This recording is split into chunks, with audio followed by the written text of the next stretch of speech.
Labdien! Tātad šodien mums ir atkal fizika. Es papildināšu iepriekšējo sēriju fizikā, un mēs mācāmies par spiedienu. Sākot ar spiedienu cietām vielām. Es uzstīšu ciets.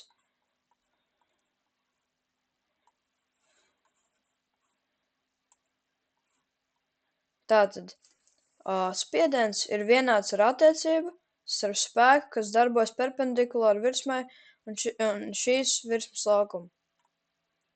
Tātad mums ir šāds zīmējums, kur iet uz leju un veidojas 90 grādu leņķis. Un kas apstādina šo ķermeni, ir elastības spēks. Tātad elastības nesajaucas ar dzelzi. Tātad parasts spiedienu to spēku, tas ir smaguma spēks bieži vien, bet izmantojot F vienkārši. Teic, ka tas ir, mēs jau iepriekš par svaru un smaguma spēku runājam un to atšķirību. Un tātad smaguma spēku, tātad spiedienu apzīmē ar mazo P burtu, un to mēra ar paskālēm. Un tā formula ir spēks dalīts ar laukumu.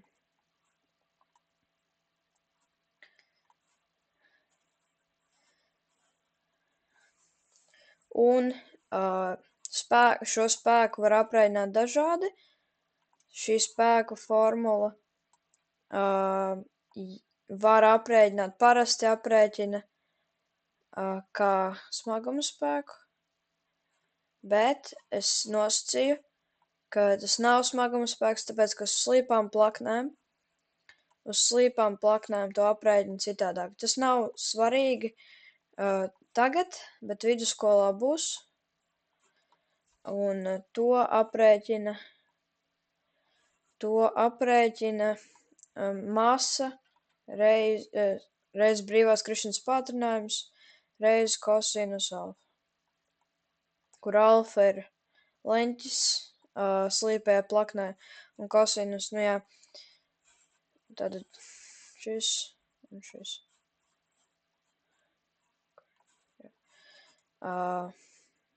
Un atceraties, ka brīvās krišanas pātrinājums ir apmēram 10 metru sekundē kvadrātā. Labi. Tādi paši ķermeņi var radīt atšķirīgu spiedienu.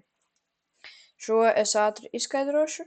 Tātad, teiksim, mums ir šādi taisstūri paralēlskaldnes.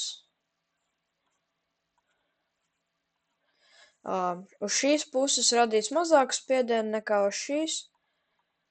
Teic, ka šeit ir lielāks laukums, jo lielāks laukums, jo mazāk spiedienu rada. Tagad spiediens šķidrumos.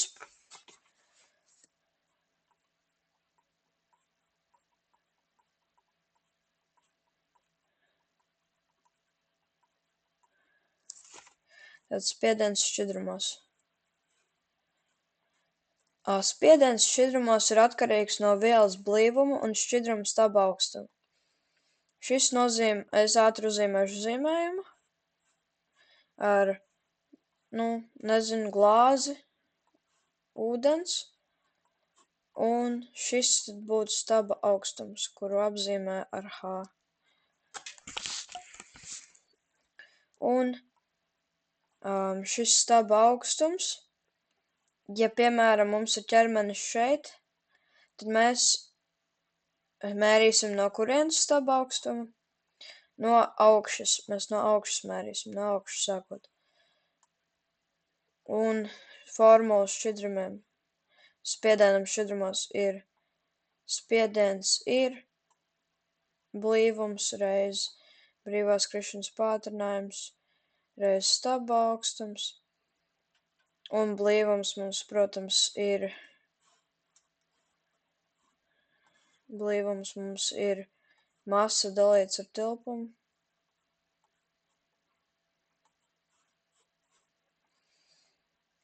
Jep, un jā, brīvās krišanas padrinājums ir 10, un blīvums ūdenim ir 1000 grami, kilogrami kubikmetrā, jā. Un jā, tas ir spiediens šķidrumos. Tagad spiediens gāzēs.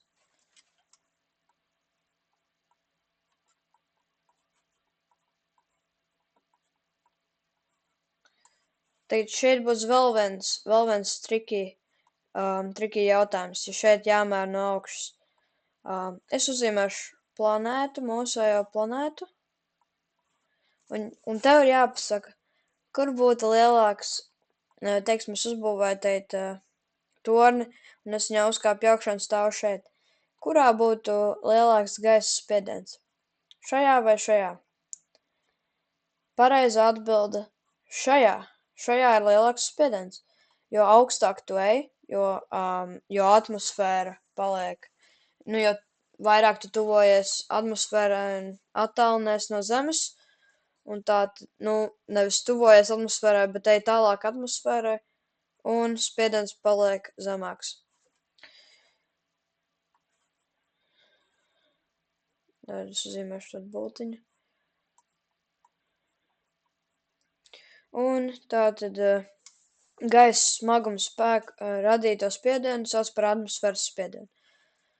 Tātad šis ir atmosfēras spiediens. Jūras līmenī atmosfēras spiediens ir 101,325. Tātad viena atmosfēra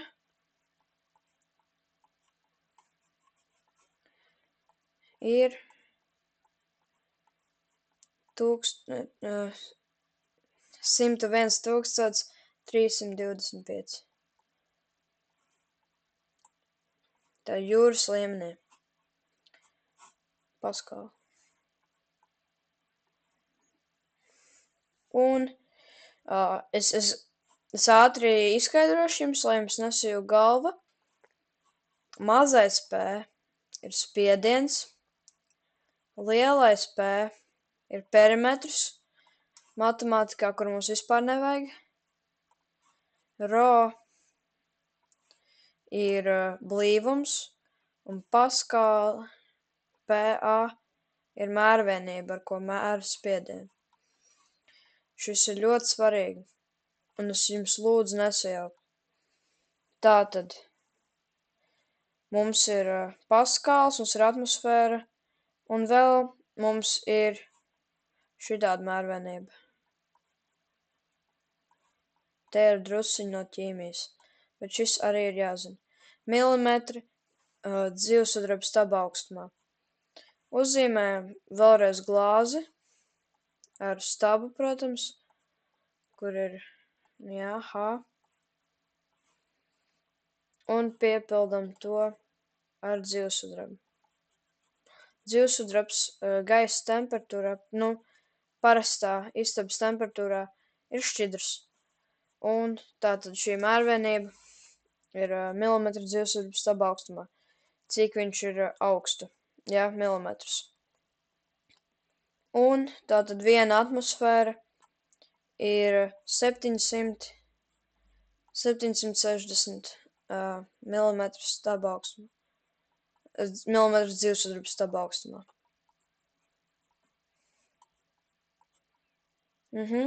Tātad vēl ir mērvienība bārs, bet tas nav atzīts kā oficiāla mērvienība. Tas nav tik svarīgi. Un tad mums ir mērierīces. Jums ir mājas darbs noskaidrot, ko katra mēra. Mums ir manometrs.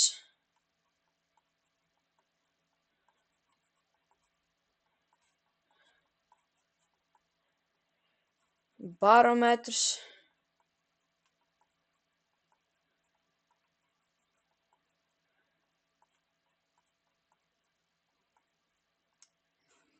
un aerometrs.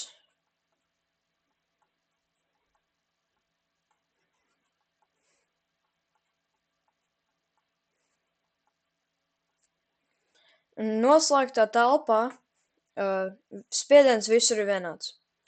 Tad uzzīmēsim tagad istabu.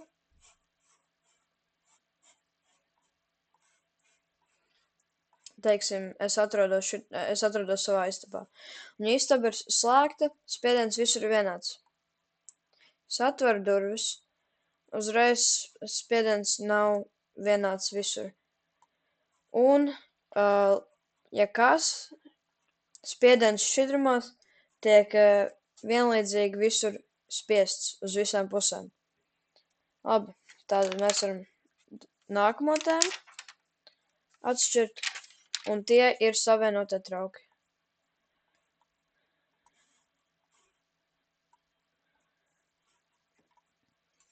Savienotie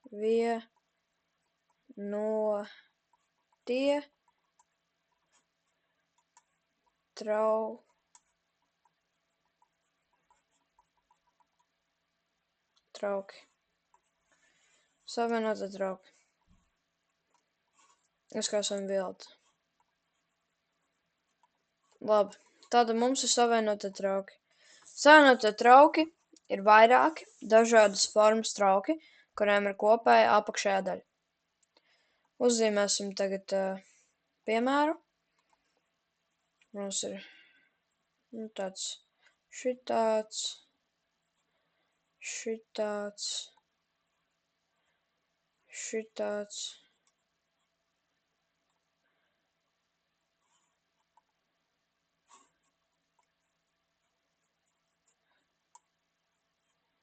Un šitāds. Šeit visos apakšā spiediens ir vienāds. Visos traukos. Teic, ka apakšs ir savienots. Un ja mēs kaut ko šeit ieliesim ar vienādu blīvumu, tad, ja mēs ielējam vienu šķidrumu, tad visās trauku vietās būs vienāds augstums un vienāds spiediens, tāpēc, ka blīvums ir vienāds un staba garums ir vienāds arī. Un brīvās skripšanas patrinājums ir tas pats. Tātad, ja savienoties traukos ir ieliec viens šķidrums, tad līmenis visos traukos ir vienāds. Un, ja ir ieliec dažādi šķidrumi, tagad uzzīmēsim citu piemēru. Te jau citu tēmu. Ja mēs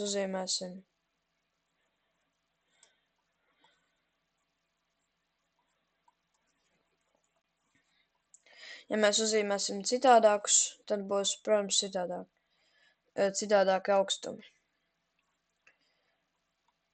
Un tātad, ja būtu ūdens, spirts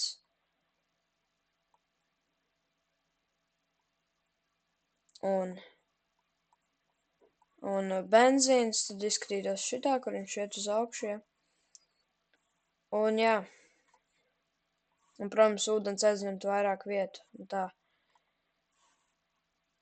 Un tātad hidrauliskā spiede. Ja ņem vērā savienotos traukus, tad ir arī hidrauliskā spiede, kur šoreiz izmanto pirmo formulu. Spiediens ir spēks dalīts ar laukumu, kur šoreiz ir laukums 1, laukums 2.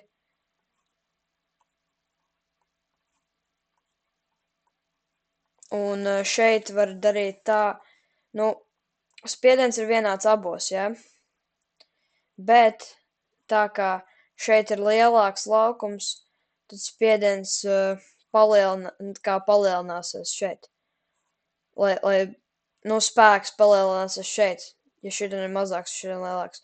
Lai būtu vienādība patiesa. Tad F1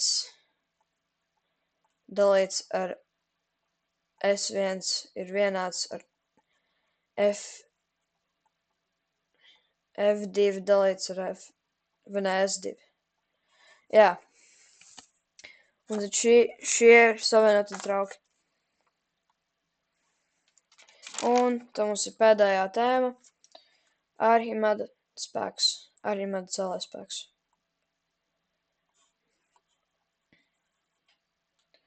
Par to mēs šeit novilkšu.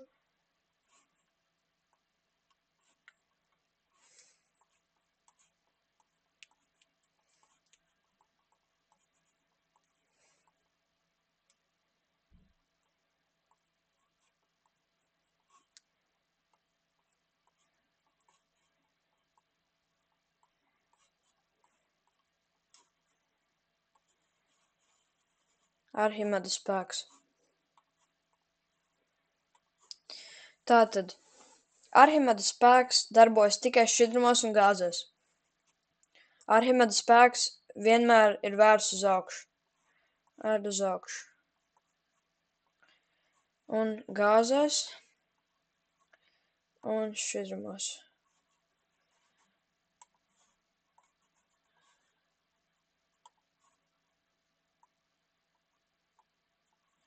Labi. Jo lielāks blīvums, jo lielāks Arhimeda spēks. Loģiski. Blīvums iet uz augšu. Iet arī Arhimeda spēks.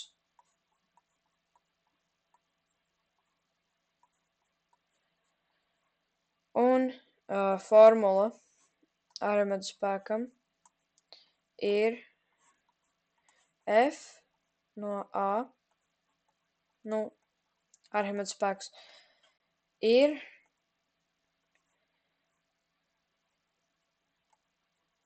blīvums šķidrumam reiz brīvās krišanas pātrinājums reiz tilpums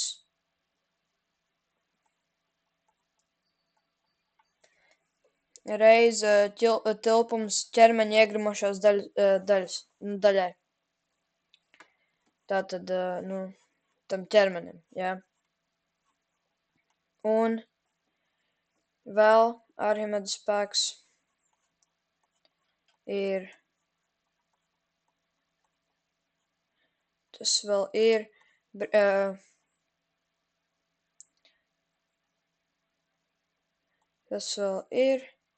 ķermeņa svars gaisā un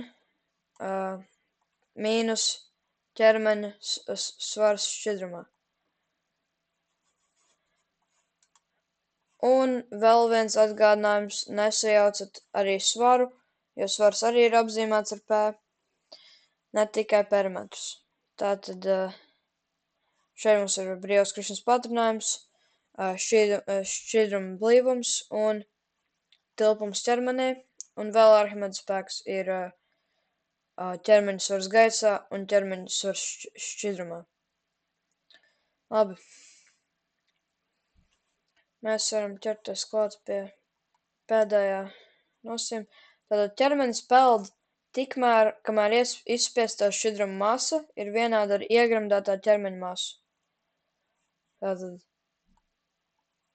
kamēr iespiestā šķidruma masa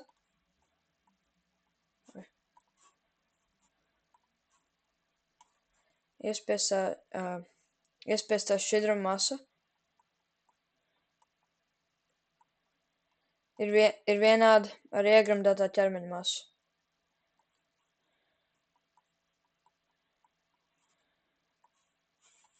Tas iepelda.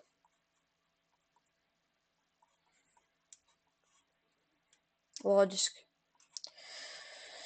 Tātad, peldēšanas nosacījumi. Pirmais. Ja smaguma spēks ir vienāds ar Arhimeda spēku, tad ķermenis peld.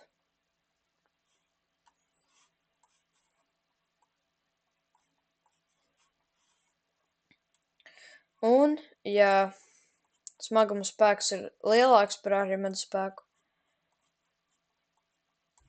tad tas grimst.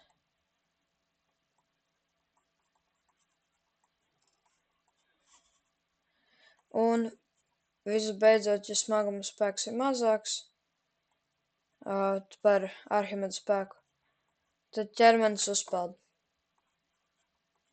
Nelido, bet uzpeld. Es uzzīmēšu tagad zīmējumu, lai vieglāk saprast. Tad uz augšu iet Arhimeda spēks. Un uz leju iet smaguma spēks. Un šajās ir ķermenis. Un ja abi ir vienādi, tad viņš peld, paliek šeit. Ja smaguma spēks mazāks, tad viņš uzpeld. Ja Arhimeda spēks ir mazāks, tad viņš nogrimst. Vai grimst vispār. Nu jā. Un jā, tas ir viss par spiedienu un šo tēmu. Jūs varat atkal nofočēt. Un jā, tas ir viss.